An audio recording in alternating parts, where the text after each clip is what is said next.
गरुड़ पुराण के अनुसार मांस खाना पाप है या पुण्य। पौराणिक कथा के अनुसार एक बार जब भगवान श्री कृष्ण एक पेड़ के नीचे बैठे बांसुरी बजा रहे थे तो उनकी तरफ एक हिरण दौड़ता हुआ चला आया और उनके पीछे जाकर छुप गया। वो हिरण बहुत ही घबराया हुआ था। भगवान श्री कृष्ण ने उस हिरण के सिर पर हाथ फेरते हुए कहा, क्या हुआ, तुम क्यों छुप रहे हो?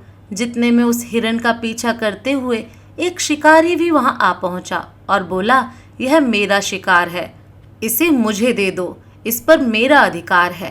तब भगवान श्री कृष्ण बोले, हर जीवित जीव पर उसका खुद का अधिकार होता है, ना कि किसी और का। तब वह शिकारी क्रोध में बोला, यह मेरा शिकार है, इसे मैं पकाकर खाऊंगा। तब भगवान श्री कृष्ण बोले, किसी भी जीव को मारकर खाना पाप की श्रेणी में आता है। क्या तुम पाप के भागी बनना चाहते हो? मांसाहार पुण्य है या पाप? क्या तुम धर्म को नहीं जानते हो? तब वह शिकारी बोला, मैं तुम्हारे जितना ज्ञानी तो नहीं कि यह जानूं कि मांसाहार पुण्य है या पाप, पर मैं यह जानता हूँ कि जीव को मारकर खाना इसमें कोई हर्ज नहीं है। मांसाहार से तो मैं इस जीव को जीव बंधन से मुक्त कर रहा हूँ, फिर क्यों मांसाहार में मना किया जाता है? वैसे भी मैं इसको मारकर नीच योनि से मुक्ति दिलाकर पुण्य ही कमा रहा हूँ, फिर इस पर पाबंदी क्यों? इसे तो प्रोत्साहित करना चाहिए। जहाँ तक मैंने सुना है, जीव हत्या तो शास्त्रों में भी बताया गया है। राजा लोग शिकार किया करते थे। आप ही बताइए, मांसाहार पुण्य है या पाप? भगवान श्री कृष्ण समझ गए कि इसकी बुद्धि मांस खाने के कारण तामसिक हो गई है और इसने सोचने और समझने की बुद्धि भी खो दी है। फिर भगवान श्री कृष्ण बोले, तुम्हारे इस विषय पर पहले मैं तुम्हें कोई राय नहीं दूंगा। मेरी एक छोटी सी कथा सुनने के बाद तुम्हें उत्तर देना है कि मांसाहार पुण्य है या पाप, और तुम्हें मांस खाना है या नहीं। वह शिकारी सोचने लगा कि इसमें मेरा तो कोई घाटा है नहीं, इस कथा को मैं सुन ही लेता हूँ, मेरा मनोरंजन भी हो जाएगा और बाद में मुझे इस हिरण का मांस भी मिल जाएगा। तो भगवान श्री कृष्ण ने शिकारी से कहा कि सुनो, एक बार मगध में खाद्य संकट खड़ा हो गया तो अन्न का उत्पादन भी कम हो रहा था। राजा को चिंता हुई कि यदि इस समस्या का शीघ्र निदान नहीं किया गया तो संरक्षित अनाज कोष भी खत्म हो जाएगा और संकट भीषण हो जाएगा। तो राजा ने अपनी राजसभा में मंत्रियों से पूछा, देश की खाद्य समस्या को सुलझाने के लिए सबसे सस्ती वस्तु क्या है? मंत्रीगण सोच में पड़ गए। चावल, गेहूं, आलू इत्यादि पदार्थों को उगाने के लिए बहुत श्रम करना पड़ता है। वह तभी प्राप्त होते हैं जब प्रकृति का प्रकोप न हो। ऐसे में तो कुछ सस्ता हो ही नहीं सकता। तभी शिकार का शौक रखने वाले एक मंत्री ने सोचा कि यही उत्तम अवसर है, क्यों ना अंधाधुंध शिकार के लिए राजा की अनुमति ले ली जाए। उसने सभा में कहा कि सबसे सस्ता खाद्य पदार्थ है मांस, इसके लिए धन का खर्च भी नहीं है और पौष्टिक खाना भी मिलता है। सभा में सभी मंत्रीगणों ने इस बात का समर्थन कर दिया, लेकिन मगध के मंत्री अभी भी चुप थे। राजा ने पूछा, मंत्री आप चुप क्यों हैं? आपने कोई अनुमोदन नहीं किया, आपका क्या मत है? मंत्री ने कहा, मैं ये नहीं मानता कि यह कथन सही है कि मांस सबसे सस्ता पदार्थ है, फिर भी इस विषय पर मैं अपने विचार आपके सामने कल रखूंगा। मंत्री उसी रात मांसाहार का प्रस्ताव रखने वाले सामंत के घर पहुंचे। सामंत ने इतनी देर रात मंत्री को अपने घर आते देखा तो वह घबरा गया। किसी अनिष्ट की आशंका से वह कांप गया। मंत्री ने कहा, संध्या को महाराज बीमार हो गए, उनकी हालत बहुत ही खराब है। राज वैद्य ने कहा है कि किसी शक्तिशाली देह का 2 तोला मांस मिल जाए तो राजा के प्राण बचाए जा सकते हैं। आप महाराज के सबसे विश्वास पात्र हैं, इसलिए आपसे योग्य और कौन होगा? इसके लिए आप जो भी मूल्य लेना चाहें ले सकते हैं। आप कहें तो इस काम के लिए मैं आपको 1 लाख स्वर्ण मुद्राएं भी दे सकता हूँ। एक बड़ी जागीर भी आप मांग सकते हैं। बस आप अपनी इच्छा कहें, मैं तलवार से आपके हृदय को चीर कर बस 2 तोला मांस निकाल लूँगा। यह सुनकर सामंत के चेहरे का रंग फीका पड़ गया। वह सोचने लगा, जब जीवन ही नहीं रहेगा तो लाख स्वर्ण मुद्राओं का मैं क्या करूँगा, और बड़ी जागीर भी किस काम आएगी। वह झटपट अंदर भाग कर गया। और अपनी तिजोरी से 1 लाख स्वर्ण मुद्राओं की पोटली लेकर आया।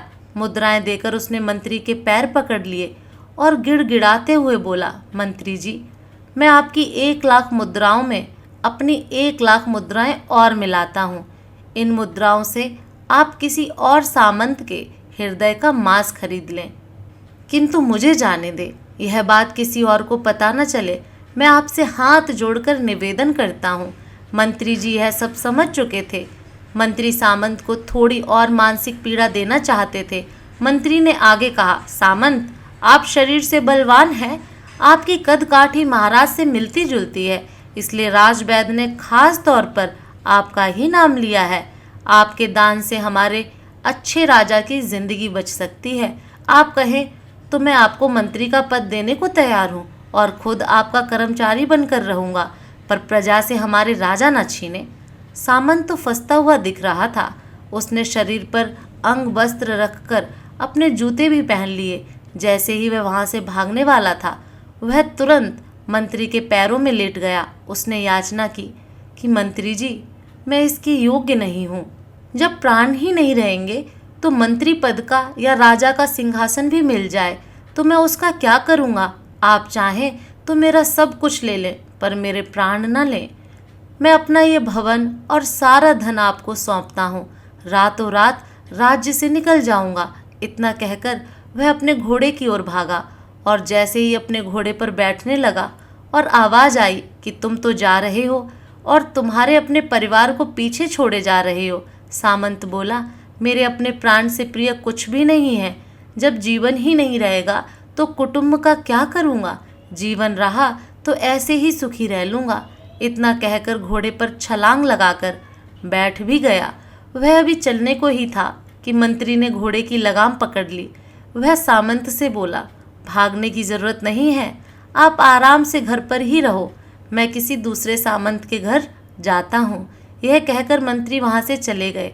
मंत्री के वहाँ से जाने पर सामंत के अंदर कुछ जान तो आई, परंतु बेचैनी बनी रही। उसकी नींद खराब हो चुकी थी। मुद्राएं लेकर मंत्री बारी बारी से सभी सामंतों के घर पहुँचे और सभी से राजा के लिए हृदय का 2 तोला मांस मांगा, परंतु कोई भी देने के लिए राजी नहीं हुआ। सब ने अपने बचाव के लिए मंत्री को किसी ने 1 लाख तो किसी ने 2 लाख मुद्राएं तक दे दी। इस प्रकार मंत्री ने एक ही रात में लाखों स्वर्ण मुद्राएं जमा कर लीं। फिर सुबह होने से पहले ही अपने महल में पहुंच गया। अगले ही दिन राजसभा में सभी सामंत समय से पहले ही पहुंच गए। सभी यह जानना चाहते थे कि राजा स्वस्थ हैं कि नहीं, लेकिन कोई भी किसी से भेद नहीं खोला था। सबको राजवैद्य की तलाश थी, उनसे ही उन्हें कुछ सूचना मिल सकती थी। मंत्री ने सैनिकों को आज्ञा दे रखी थी कि जब तक महाराज राजसभा में ना आए तब तक किसी भी सामंत को भी महल से बाहर जाने की आज्ञा नहीं है। राजा सभा में अपनी चिर परिचित गति में आए और अपने सिंहासन पर आकर बैठे। सभी सामंतों ने देखा कहीं से भी राजा उन्हें अस्वस्थ नहीं लगे। उन्हें तो कुछ हुआ ही नहीं था। मंत्री ने उनसे झूठ बोला। हर सामंत के मन में यही विचार चल रहा था, पर कोई भी किसी और को कुछ भी नहीं बोल रहा था। तभी मंत्री ने राजा के समक्ष 40 लाख स्वर्ण मुद्राएं रख दी। राजा ने पूछा, ये स्वर्ण मुद्राएं किसके लिए हैं और कहाँ से आईं? मंत्री ने कहा, 2 तोले मांस के लिए इतनी धनराशि जुटाई है, पर मांस नहीं मिला। अपनी जान बचाने के लिए सामंतों ने यह मुद्राएं दी हैं। अब आप यह विचार कीजिए कि मांस कितना सस्ता है। राजा को तो बात समझ में आ गई। उन्होंने प्रजा को अतिरिक्त परिश्रम करने का निवेदन किया और राजा के अनाज भंडार में से अनाज निकालकर श्रमिकों को दिया गया। उन्होंने पौष्टिक सब्जियों की खेती का तुरंत आदेश दिया। वह 40 लाख स्वर्ण मुद्राएं इसी कार्य के लिए और श्रमिकों के कल्याण के लिए खर्च की गईं। ऐसे साग सब्जी तेजी से उगी जिससे प्रजा का कल्याण भी हुआ और पौष्टिकता भी मिली। कुछ समय बाद मौसम अनुकूल हुआ और खेती लहराने लगी। इस प्रकार राज्य से खाद्य संकट दूर हुआ। परमात्मा से यह ज्ञान पाकर शिकारी परिपूर्ण हो गया और उसे ज्ञान की प्राप्ति हो गई और वह जान गया कि महानता जीवन लेने में नहीं बल्कि जीवन देने में है। शिकारी भगवान श्री कृष्ण के आगे हाथ जोड़कर वहाँ से चला गया और उसने कसम खाई कि वह अपने संपूर्ण जीवन में किसी को भी कभी चोट नहीं पहुंचाएगा। भगवान श्री कृष्ण हमें इस कथा के जरिए समझाना चाहते हैं कि हम यह न भूलें कि जिस तरह हमें अपनी जान प्यारी है, उसी तरह सभी जीवों को अपनी जान प्यारी होती है। वीडियो अगर पसंद आया हो तो वीडियो को लाइक और चैनल को सब्सक्राइब करें और अपने दोस्तों के साथ शेयर करें। धन्यवाद।